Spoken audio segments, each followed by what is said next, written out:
the fact is that space is not empty, but there are clouds of gas and dust out there between the stars, and infrared or optical wavelengths are absorbed by these clouds, and they can't travel very far through the galaxy. We've never seen the center of the Milky Way galaxy at optical wavelengths because it's just too dusty.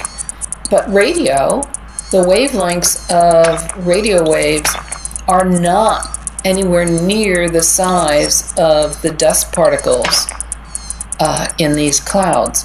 And so they basically don't see the particles, they don't see the dust, and are not absorbed by it.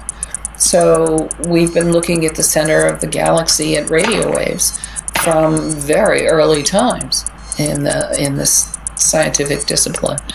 Any aliens would have to know enough astrophysics to conclude that radio waves would penetrate space in the way other bandwidths wouldn't. So we're assuming they'd be on exactly the same track we are in our learning and understanding of the galaxy. At least at some point in time they are or were, right? Because they could in fact create technologies that outlast their civilization. There are a couple of spacecraft in orbit around this planet that will be there 10 million years in the future. The orbits will not decay. And it's a really interesting question about whether what we're looking for and what is being transmitted overlap in time in this 10 billion year history of our galaxy. That's part of the parameter space that you speak of so dauntingly, right? Because you can search in frequency, even within the radio wave bandwidth. You could be sending a signal or listening, trying to observe a signal in one band of radio waves, but then there's another bandwidth within the radio waves that could be where the action is, and you would miss it. And maybe they sent a signal that got here 100 years ago instead of today, because there's light travel time for wherever it is. What's this analogy you gave to the ocean? It was the best thing I ever heard. What was it? About how much we have searched thus far for aliens? Because you hear people say, well, we've looked for aliens and we haven't seen any, so there probably aren't any. And what's your reply to them? My reply is that we've hardly begun to look. At one point when SETI turned 50 years old as a discipline, I did a calculation that indicated that all the searching we'd done to date was as if we said, oh, we're going to look for fish in the ocean. And what we did was take 1 8-ounce glass and dip it in the ocean and take a look and say, oh, are there fish in there? Well, there are fish small enough to have fit in that glass, but if you didn't see any, you'd hardly make the conclusion that there were no fish in the ocean. You'd just simply say, you have to look harder. That's where we are. We can do so much, but we can't do everything. And we're always looking for a new way.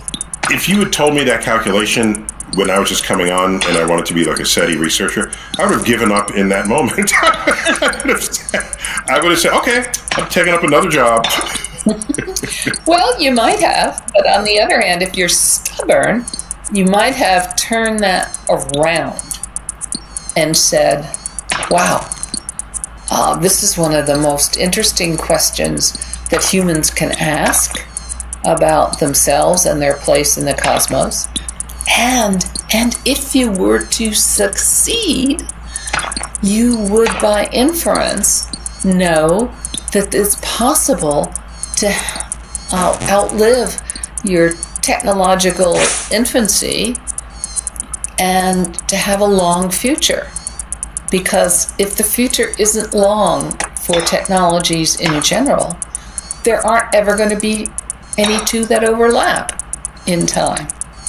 But if you find something, you know that there's a long, path ahead for us potentially.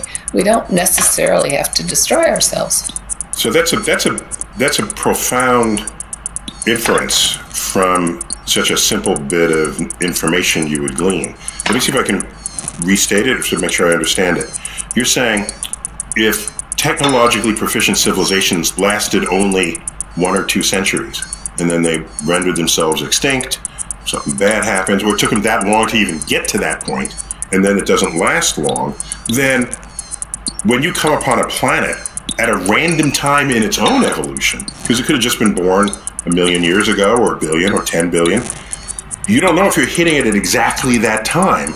And so if everybody only were short-lived, nobody would be talking to anybody, and it would give us very little hope for the future of our fingerprint in this world.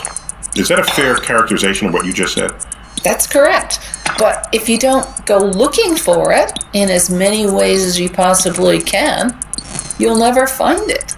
You're an astrophysicist posing these questions, presuming that they have astrophysical tools.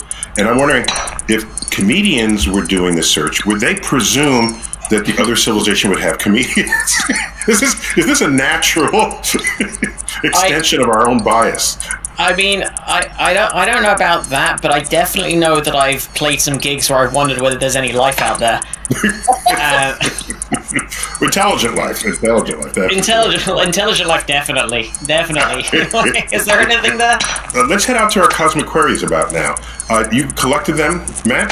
Yeah, absolutely. As always, Betty from Maine has asked, if you find life outside of Earth, what are you going to do with it? Yeah, Jill, are you going to conquer it and enslave it and colonize it? What are you going to do? Me, I'm going to tell the world about what we found, and at least my interpretation of what that means. But the world is going to decide how they're going to react.